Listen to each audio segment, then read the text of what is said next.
Okay, so here is the Bandluxe E800. This is a 4G and 5G outdoor CPE made by the company Bandridge. We are going to do the unboxing, see what comes inside the box, and later we're going to do an installation of it. So this black box here is the connection for the power over Ethernet and the LAN side. And we also have the power plug. We have the power cord.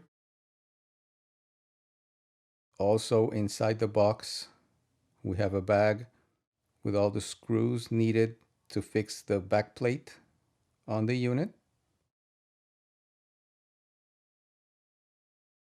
And inside the bag, we also have a transparent cap which covers the place where the SIM card and the LEDs are placed.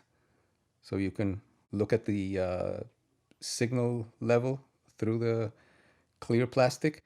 And this black one is the weatherproof adapter that you use over the Ethernet cable so that water and dust doesn't go into the box.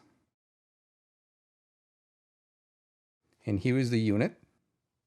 Very sturdy plastic material with a metallic back. It has a arrow pointing up, which is the right position for the installation. It also has the screws to install the bar.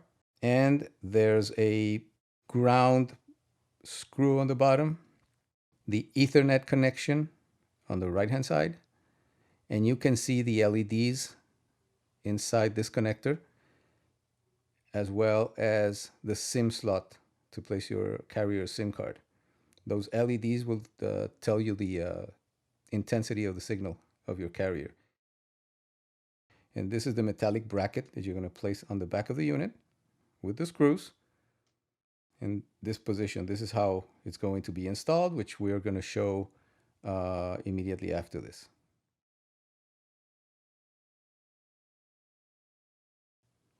So we will proceed with the installation of the unit. You have to install it in a tube in the highest place of the property. It could be a tube with a 1 to 4 inch diameter. Any sturdy pole or tube will work, even the ones used, the arms used for satellite TVs, satellite TV dishes. It has to be well installed. Tighten up the screws correctly. Ground connection, very important, especially if you're in a region where there's a lot of lightning. You want to have the ground installation very well done.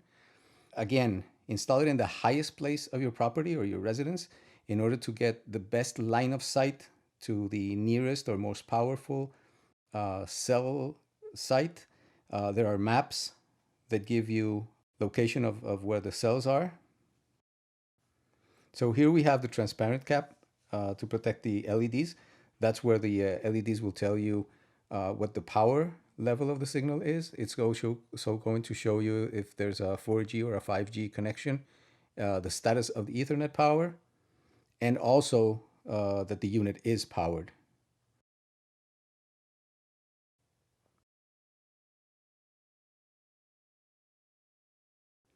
So this is the back bracket and the screw. Very long screws that you need to place on the back in this position. Here's the unit already installed and mounted on the pole. Make sure that you tighten really well these screws, that you place the washers. So here's the unit already installed in the pole. Now we are ready to install the SIM card and also connect the cable with the weatherproof connector. So let's assemble the weatherproof cap for the connector. So we make sure that you're using an outdoor cable, especially if it's going to be across a roof. It has to be a UV resistant cable. If it's going to go underground, it has to be a cable that's suitable for burying. In this example, we're just going to use a regular Ethernet cable. And this is the weatherproofing connector or cap that we use. It's composed of several parts. This is the bottom cap. This is the part that screws on the unit, on the back of the unit. And there's a piece here that has this little like crowny type of plastic around the rubber piece. And this rubber piece is going to separate in two pieces that go around the Ethernet cable to tighten it up. And then when we put this like zigzag figure in the same position as that small plastic piece that covers the rubber, those pieces are going to start closing on top of the rubber and tightening the cable so that no water or dust comes in. So the way you install it is first you put the cap, second this little plastic covering, you separate the rubber into the two pieces, put them around the cable, then you insert that plastic crowny thing around the rubber, really well placed.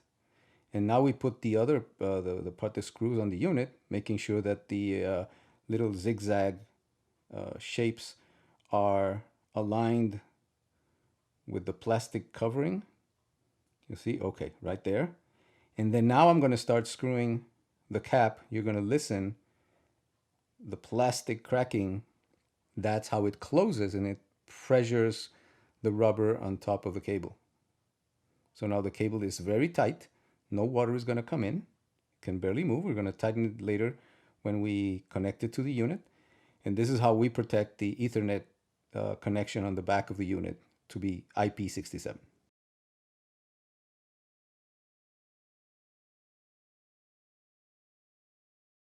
So we have our weatherproof adapter placed on the cable.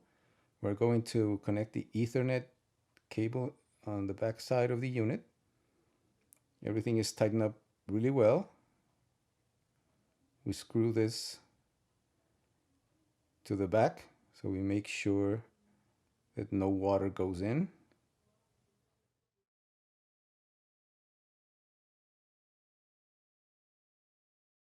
And we've already installed the SIM card on the other slot. We have the cable ready. We're going to be able to see the level of the signal in the LEDs, and we are going to connect the other side of the cable to our power over Ethernet unit. So we connect this cable directly to the PoE. Now we have this black Ethernet cable connected to a computer into the LAN port, and once we plug this into the outlet, the unit will power up and we can start doing all the configurations on the portal.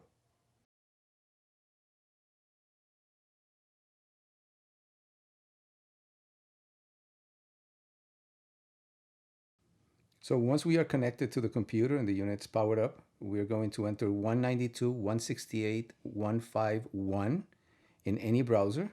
The portal website is going to show up. The username and the password are administrator by default. And here you have the configuration portal for the unit. See that my SIM card right now is not activated, so it's showing no service. Once it gets activated, it's going to show the type of service, be it 5G or LTE. Right there, it's showing no service. Network operator, whatever network operator you're using, it's going to show the name is going to show there, or the identifier. We have also on the right hand side, we have the IP address, we have the subnet mask, and right now obviously, as we don't have servers, we don't have a one IP or a one subnet. We can open the mobile network to check the status. You have the uplink and downlink information right there. We have advanced configurations.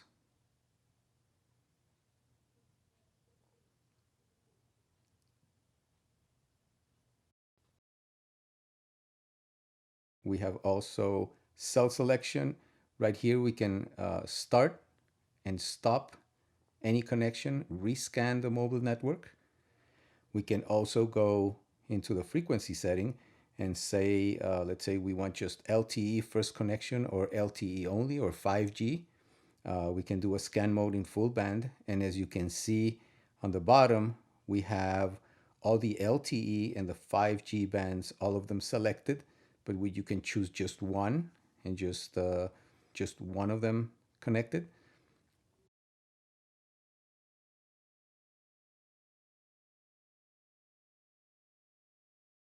We also have a port management where you can do port forwarding, port trigger. It's very standard for any type of router. You have all the account management to change or update your password and your username. You have the device settings. You also have a section for time settings in case you need to change the time zone, which you obviously will do, and connect any time server information there. You have a restore for default settings, and you also have software and firmware updates, remote management settings to enable or disable remote management. And right here, you see the LEDs are indicating on the top part the power. Then you have green for the status of the SIM, yellow for the Ethernet, and the blue for power.